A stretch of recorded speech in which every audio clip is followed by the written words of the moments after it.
वीर बाल दिवस के अवसर पर किशोर योग एकेडमी में एक संगोष्ठी का आयोजन किया गया, जिसमें बद्दी के सामाजिक कार्यकर्ता महेश कुमार मुख्य वक्ता रहे। कार्यक्रम की शुरुआत गुरु गोविंद सिंह तथा साहिबजादा अजीत सिंह, जुझार सिंह, झोरावर सिंह और फतेह सिंह के चित्रों पर पुष्पांजलि अर्पित कर की गई। इसके बाद एकेडमी के संचालक किशोर ठाकुर ने साहसी कविता प्रस्तुत कर उपस्थित जनसमूह को भाव विभोर किया। मुख्य वक्ता महेश कुमार ने साहिबजादों के अद्वितीय बलिदान का स्मरण कराते हुए कहा कि उनकी गाथाएं साहस, करुणा और धर्मनिष्ठा की अमर मिसाल है। उन्होंने विशेष रूप से छोटे साहिबजादों बाबा जोरावर सिंह और बाबा फतेह सिंह के बलिदान का उल्लेख करते हुए कहा कि कम आयु में भी उन्होंने अत्याचार के सामने झुकने से इनकार किया। उन्होंने कहा कि सच्ची वीरता आत्मबल और सत्य के मार्ग पर अडिग रहने से जन्म लेती है। महेश कुमार ने उपस्थित लोगों से साहिबजादों के जीवन से प्रेरणा लेकर सत्य, सेवा और साहस के मार्ग पर चलने का संकल्प लेने का आह्वान किया। कार्यक्रम में अनेक गणमान्य नागरिकों की उपस्थिति रही। स्वागत है, अभिनंदन। आप सबको बहुत बहुत शुभकामनाएं। वैसे तो किशोर जी ने वीर बाल दिवस के बारे में अवगत करा ही दिया है, तो मेरा मानना ये है कि हम जो ये 4 साहिबजादों ने अपना बलिदान कितनी छोटी उम्र में दिया अपने देश और धर्म के लिए, बहुत बड़ी बात है। उस समय मुगलों का शासन था, क्रूरता की पराकाष्ठा चरम पर थी। उस समय उन बच्चों ने अपने धर्म के लिए अपना सर्वस्व न्यौछावर कर दिया। कितनी उनको प्रताड़नाएं दी गई, प्रलोभन दिए गए कि आप को छोड़ दिया जाएगा, आपको सिंहासन भी दिया जाएगा, आपको राज्य दे दिए जाएंगे, ऐसे ऐसे प्रलोभन दिए गए।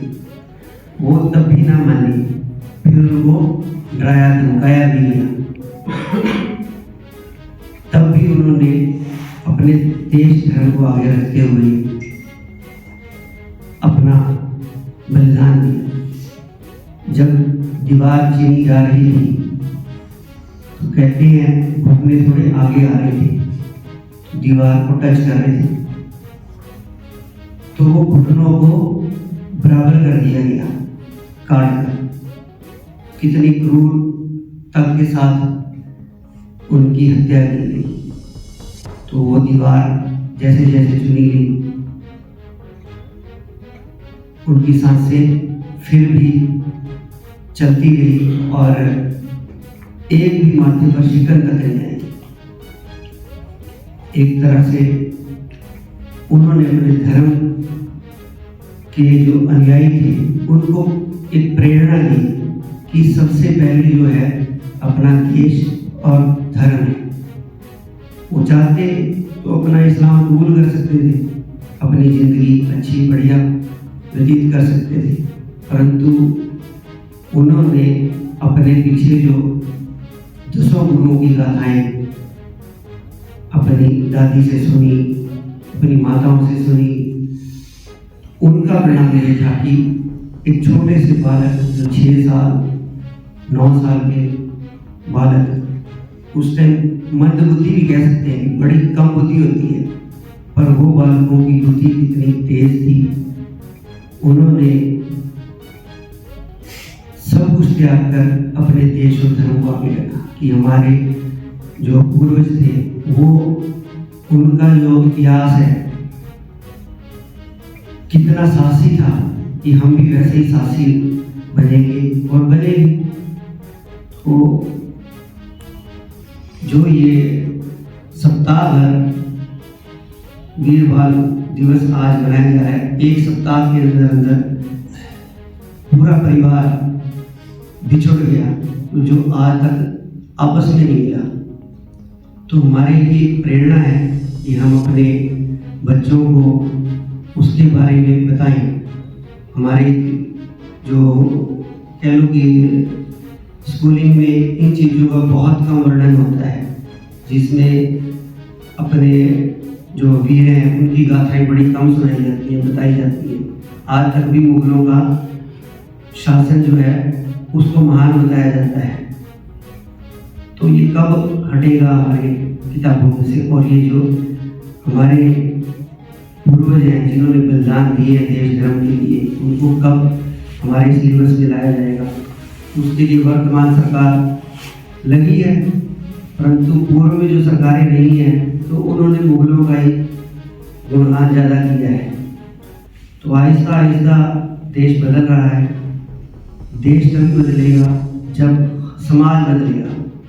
सरकार तभी आपके समाज के हिसाब से चलेगी जब समाज एकत्र होकर कोई निर्णय लेगा।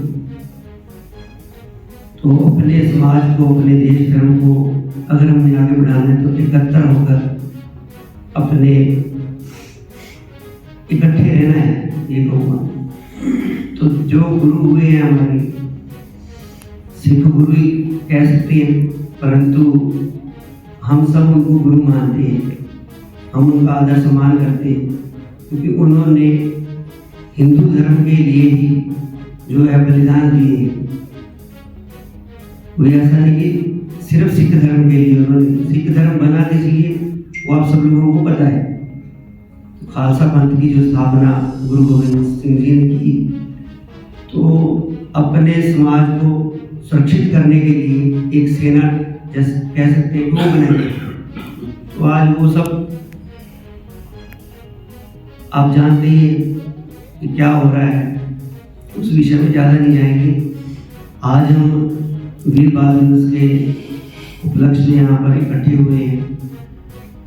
तो उन वीर पुरुषों की, बालकों की गाथाएं हम अपने माध्यम से किसी भी तरह सोशल मीडिया के माध्यम से आस पड़ोस में हम बातचीत करके इस दिवस को अगर हम आगे बढ़ाएंगे, बातचीत करेंगे, बच्चों के साथ शेयर करेंगे, तभी उनको अपना जो इतिहास है वो पता लगेगा। तो आज के दिन हम इतना ही आपके साथ साझा करेंगे। धन्यवाद।